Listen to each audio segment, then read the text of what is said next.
What's going on, everyone? Welcome to Movie Emporium's TV review of Severance Season 2, Episode 10. It's called Cold Harbor, and it's directed by, of course, Ben Stiller. And this is the season finale of Season 2. All right, ladies and gentlemen, how do you talk about this episode?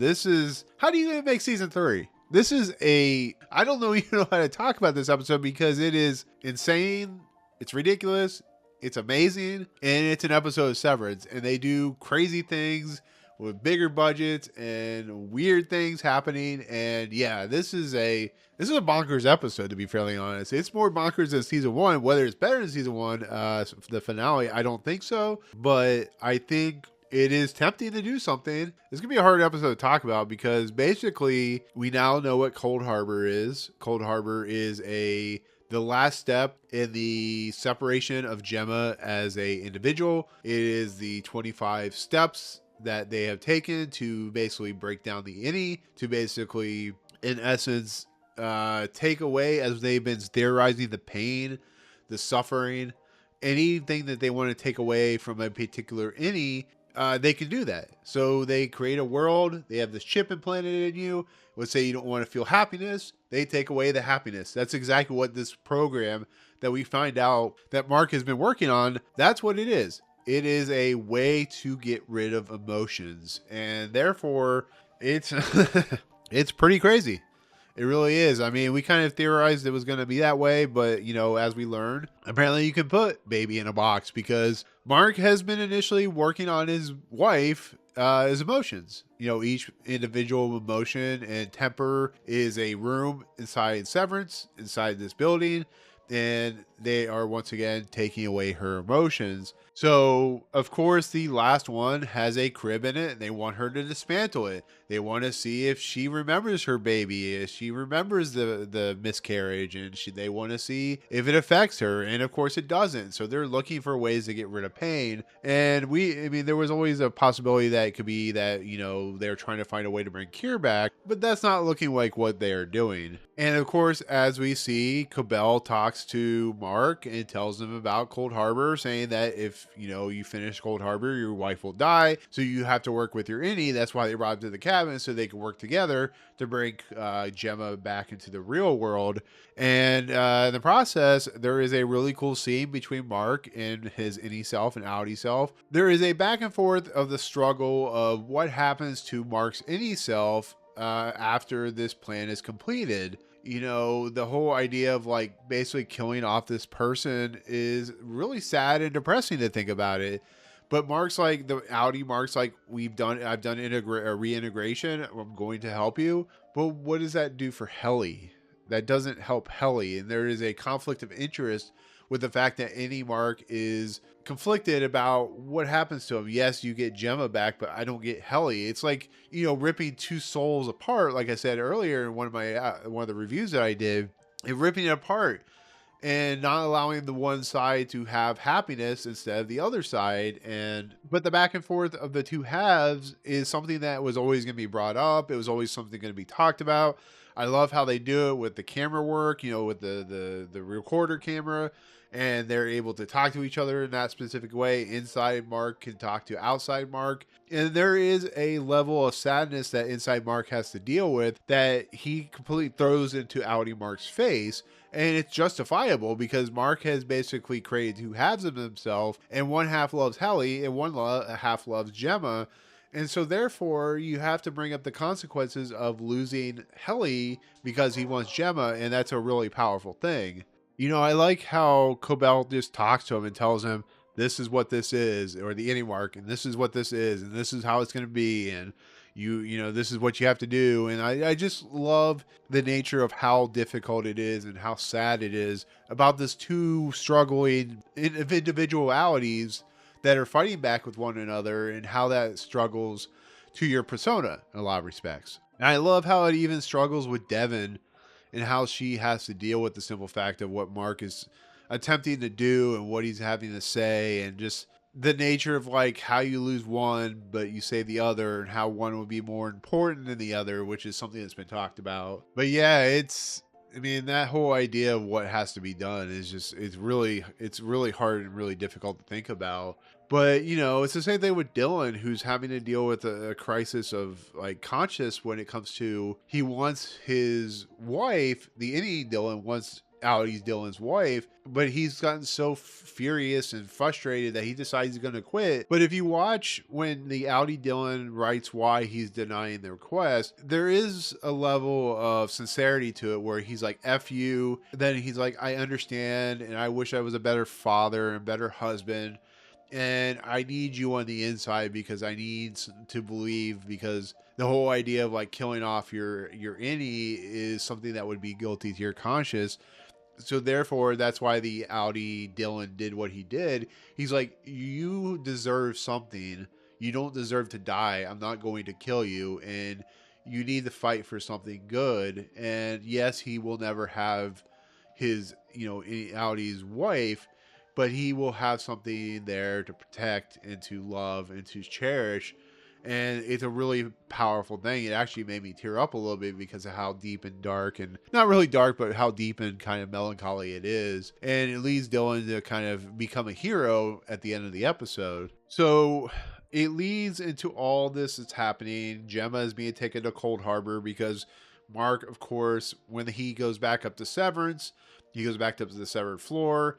Everything's in a weird state. That painting of Marc, like with his eyes closed and his hand up, and all the people around him, Devin and, Milchek and Cobell, and then the people on the cliff and Irving and, Dylan and stuff like that. All the people that he's, we see Bert, all those people that he has worked with, he's almost being played like a god of sorts. And it's a really kind of creepy image of a painting. But of course, Gellar is brought back on the floor and she talks about something, that her father said to her was very cryptic, but said, tomorrow's going to be a big day when Marc comes in and completes Cold Harbor, which I don't think is 100% explained through the entire episode. I think it is, Cold Harbor is, once again, it is a section of your brain, section of her brain that is tossed out because she is tearing down that crib and she therefore is not sad about it. So therefore it's the pain of losing her child and stuff like that. So it is an interesting thing, but watching how it's truly fully explained, I wish it could have been done better.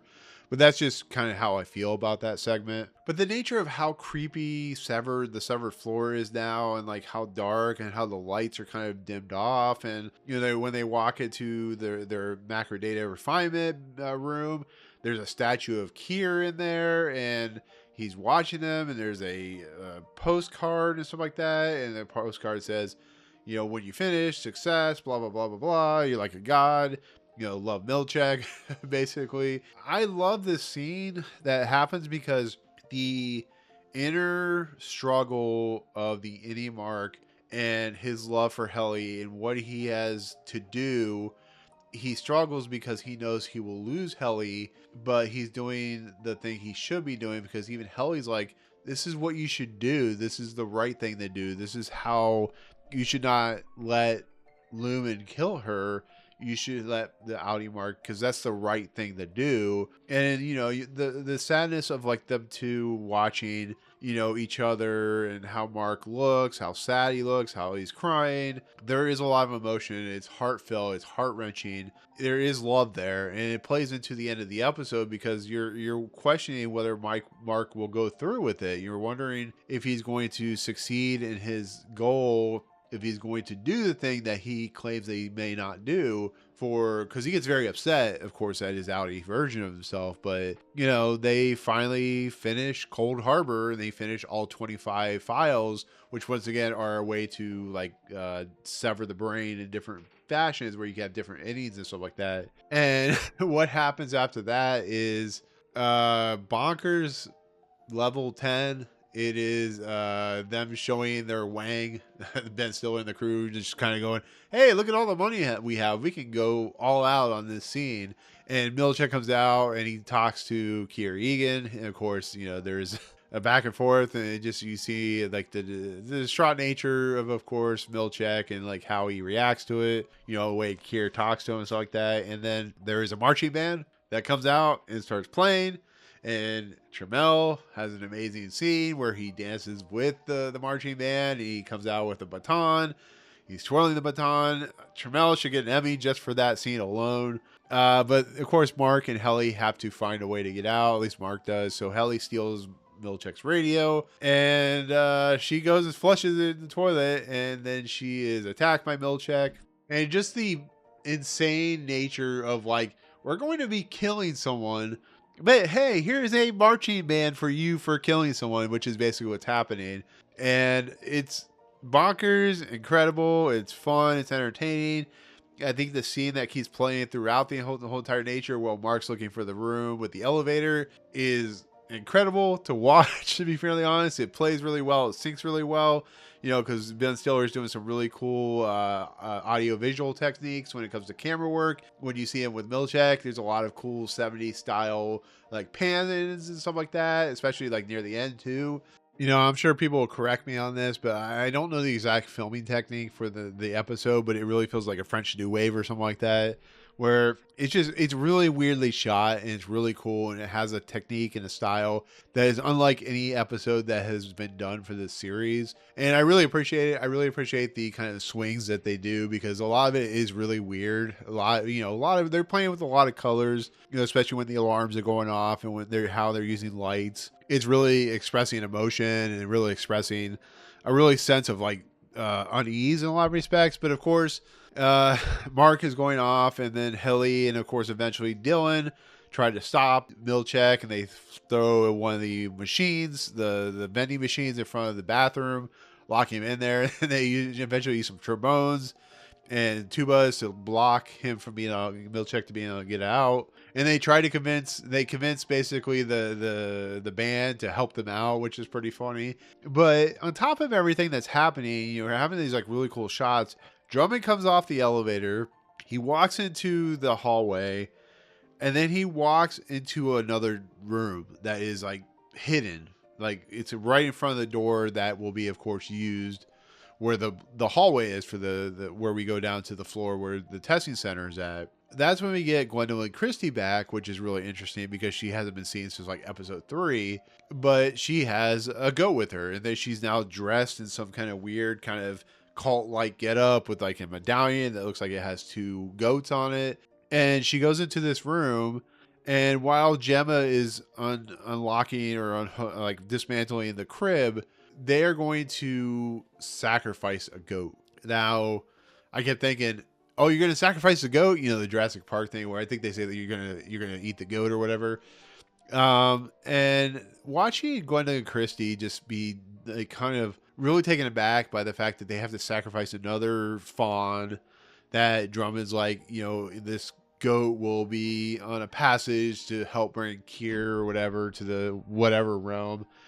And watching him bring out the gun, where like the bolt gun to shoot the deer or shoot the fawn, and watching Gwendoline Christie's like, how many more of this are we gonna have to do? And it's like, as long as it takes. And that's when you get your cult like status of what Severance and Lumon basically is they're a cult. In essence, sacrifices fawns or goats and does stuff like Severance, and creates a very chaotic and very secretive world where they have surface level stuff, and then they have stuff they're working on. It can be really troubling in a lot of respects, like, you know, with the O&D, and I love how the band's called C&M, which is pretty funny. But there's a lot of funny stuff when it comes to what Milchick is doing. But as Marc finds the door that's going to bring him down to Gemma, he starts banging on it. Drummond gets, you know, distracted as he does, and he goes out there and kicks Marc's ass.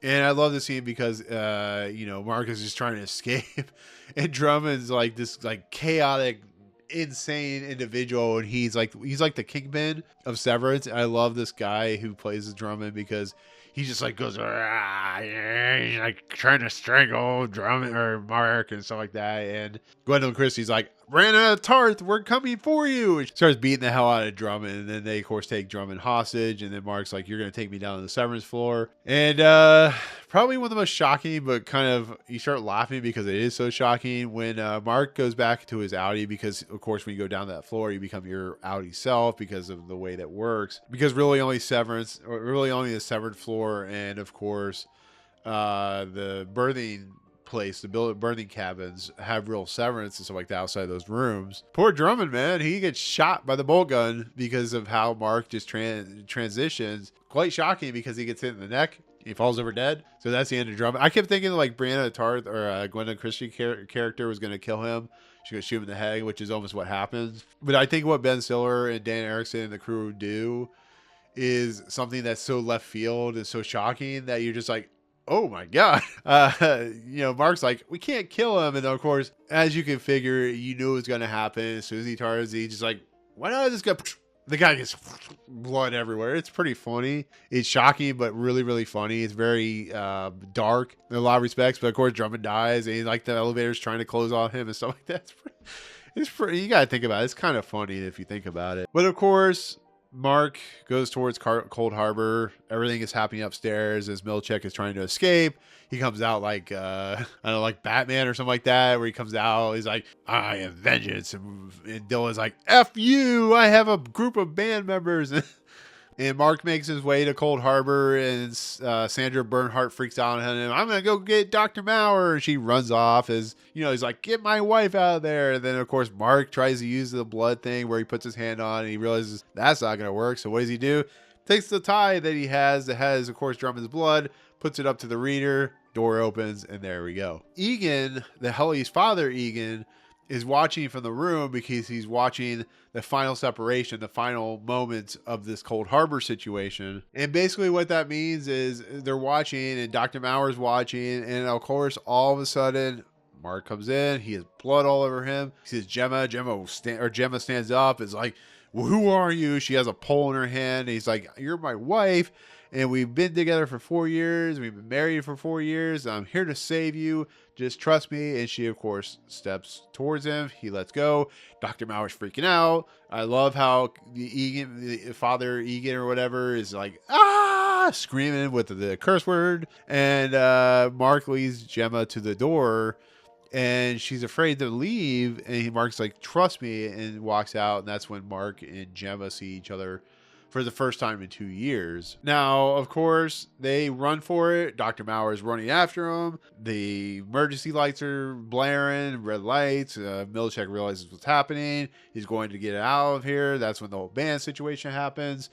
And he runs, Marc and Gemma run towards the elevator. They throw legs out of Drummond, and they go up the elevator, and they kiss.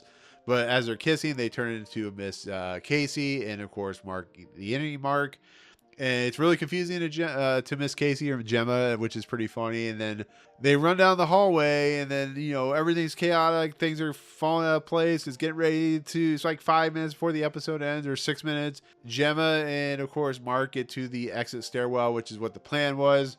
Gemma goes out the door, becomes Gemma again. Any Marc stands there as, of course, Helly walks up, which is, of course, exactly what you knew was going to happen. And without fail, probably the weakest part of the episode, Gemma's like, come with me, Marc. She's banging on the door, and then Marc goes with Helly, and then they run down the hallway for several minutes or whatever. And then it does a freeze frame that is very 70s like, if you ever seen Butch Cassidy and the Sundance Kid, there, that freeze frame at the very end.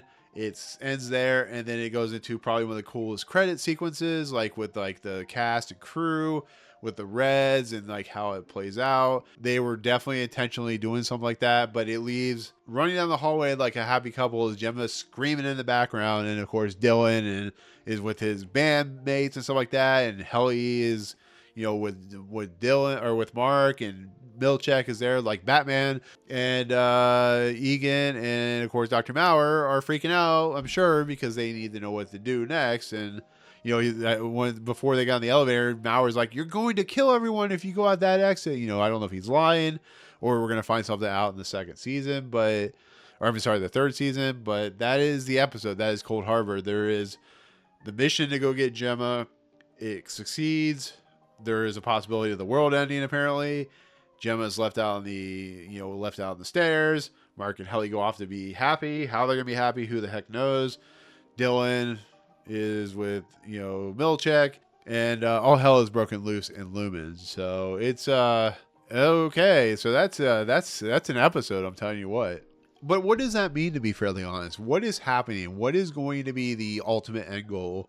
And I don't know. Like, literally, like, how do you kind of explain what you think is going to happen next? Because you can't. We couldn't explain what happened next in season 2 to season 1, or season 1 to season 2, because this show completely changes everything it does and how it works, and that is super exciting. Whether it ends up being successful is going to be a different story, because there is still a lot left out. You know, Devin and Cobell have disappeared through most of the episode. You know, what is happening with the severed floor? Like, what exactly is going to happen? You know, is Gemma going to be able to escape? Is it going to be like a Truman Show situation where she's out there picketing or whatever? It's just like, there is so much insane logic and thinking that when it comes to this episode, that it makes it very difficult to figure out what's going to happen next. We now know what Cold Harbor is. We now know the justifications about why Lumon is doing what they're doing. Once again, they're trying to separate the mind. They're trying to separate the soul. They're trying to make, workers that can work, who don't feel pain, who don't feel hurt, who don't feel anything or emotions. And I think it is a way to, to get rid of everything, to be subservient. And I think that's what Severed is doing. I think it's a way for people to just work for a company and not feel emotion. And when they go home, they don't think about it, or they don't know what's happening because they lost all memory of it. That's a pretty crazy thing to think about, because, this whole show's always been about emotion and like levity and like how you deal with the situation at hand and how you deal with yourself when you're being torn apart in a million different places. And it just, when you are being used by a giant corporation for your, for your emotionality and stuff like that, it's just, there is a lot of difficult stuff that this series is tackling, and whether it's successful half the time is up to, remains to be seen when it comes to how you feel about it. I think like season 2 of Lost, this show is so ambitious that it may end up writing itself into a corner, and our wildest expectations may not fully succeed. Like, we may be wanting it to do one thing and do another, and that's what happened with Lost, to be fairly honest. This show is like really comparable to that show because of the mystery box nature, because it introduces in each season a brand new idea that when it pays off, it's like something that you almost don't see coming from a mile away. Yeah, we can kind of figure out the nuts and bolts, but it tries something so interesting and different that it becomes maybe too inside baseball or too inside of itself. Maybe sometimes it's a head up its ass or whatever, that you could see maybe when it gets to the 4th season or something like that, if it gets to the 4th season, that it could be a problem. At this point, I just think it's a very fascinating episode that deals with a lot about human psychology and how the human brain works and how we try to forget things and how that's not the best way to go. But what would happen if you lost someone, and what would that do? We still haven't fully explained what happened to Gemma, what they did to her. They do have her wear her outfit that she wore the night of the supposed killing of Gemma, which I think we can figure out maybe they kidnapped her or whatever. But, it's really fascinating if you had the ability to sever your emotions, would you be able to do it? And it's fascinating that all 25 files are each 25 rooms. They're basically emotions that she's dealing with that she can get rid of. And it's really a kind of crazy thing. So, but that's kind of where I'm going to leave it for my discussion of this episode. There is a lot in this episode. It's a 71-minute episode, so there is going to be a lot. It may honestly go down as like a weaker episode of the season because of the nature of like how ambitious it is, and I don't think it fully works, but I think it is a very good episode. I think it is a very well put together episode. I think it's a very unique episode, and I think it tries to be a very different and very interesting. And I give it a lot of credit for that. That's what I do. You may not have liked episode 8, but you can't say that this episode didn't at least try to be something interesting, whether you really liked it or didn't. But I'm really going to love to see the theories that people put out, the Easter eggs that you find and stuff like that. I think, the idea of like in the birthing campsite or whatever, the houses, there's like 2 ornaments, there's like a pregnant Kier and his wife is pregnant. And it's in front of the fireplace, which I thought was a pretty cool idea, and that so on and so forth. So, let's see. Score wise for the episode, I'll give a 9 out of 10. Like I said, still a good episode. For the season, I have to give it a 9 out of 10. That's just kind of where I'm gonna have to roll. You know, there was more episodes that were better than others, but I think a 9 out of 10 for the season as well as the episode is a perfectly good score. It's gonna be really interesting to see. I'm really interested in your comments, what you thought of the season, what you thought of the episode, and where do you think season 3 is going to head? It's your guess is as good as mine, to be fairly honest, but I'll be interested to see. So, otherwise, that'll do it. That'll be my take on season 2, episode 10 of Severance. That'll also take care of the second season of Severance. Thank you so much for following me in this season. I hope we get a third season, so I'm looking forward to it. So there you go. Anyways, yeah, comments below. But otherwise, if you like what you see on this channel, hit the subscribe button to join Movie Emporium. Hit that notification bell top to find what's coming next. If you like this video, awesome. Hit that like button. And as always, we'll see you guys on the next video. Peace out, guys.